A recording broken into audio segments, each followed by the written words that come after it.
Welcome. Now, last video, we introduced the concept of the fall and sin, how our sin caused separation from God, and that this sin within humanity is God's problem to solve, a problem resolved through the rest of the Bible.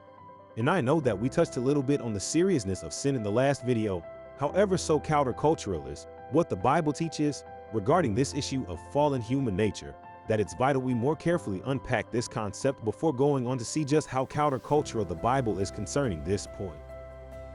Well, let me ask you a hypothetical question. How have you personally responded to what we've learned so far regarding the Bible's teaching on fallen human nature, that we all have sinned, that we all have rebelled, and that we all deserve God's just judgment? I would wager you've been probably thinking something like this. What are you talking about? I've never done anyone any harm. Sure, I might not be perfect, but I'm a good person. I'm not evil, and I definitely don't deserve the death sentence.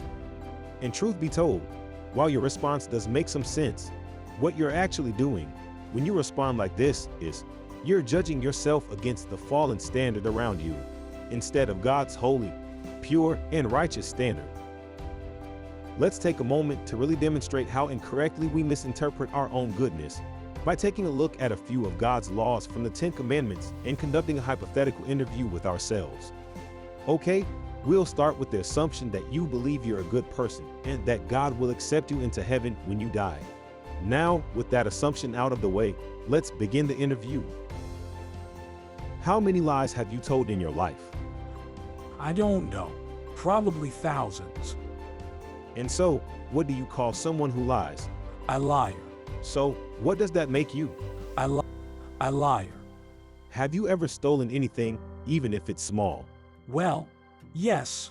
I did take $10 out of my parents' wallet when I was a kid one time. Well, the value of what you steal doesn't matter. If you steal $10, then you're just as much as a thief as if you stole $1,000. So, what does this make you?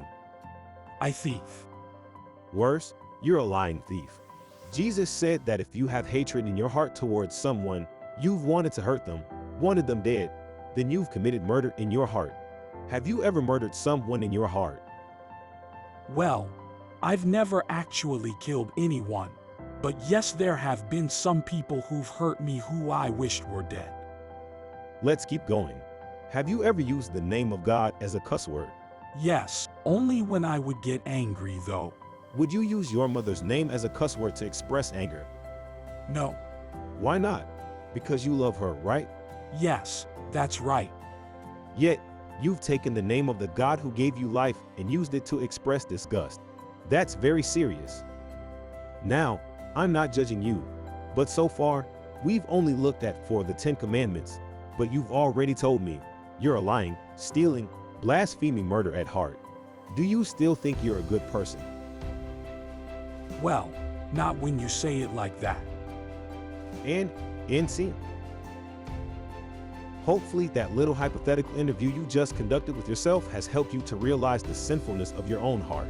It's not that if we just try just a little harder, we can become right with God. No, the biblical position is that we've all have turned away.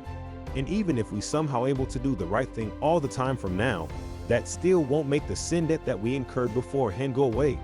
No, put simply, if God were to leave us to our own means, you, me, and the whole world would be condemned. But fortunately for us, God hasn't abandoned us. No, God had a rescue plan for us, a plan that would begin from the moment we first ate from the tree of the knowledge of good and evil. At the start of the video, I explained that it is vital we grasp this concept of our own sinfulness if we are to understand the rest of the biblical narrative. In this video, we have attempted to highlight the seriousness of sin, that it is, indeed, a deadly disease that will ultimately kill us, physically and spiritually.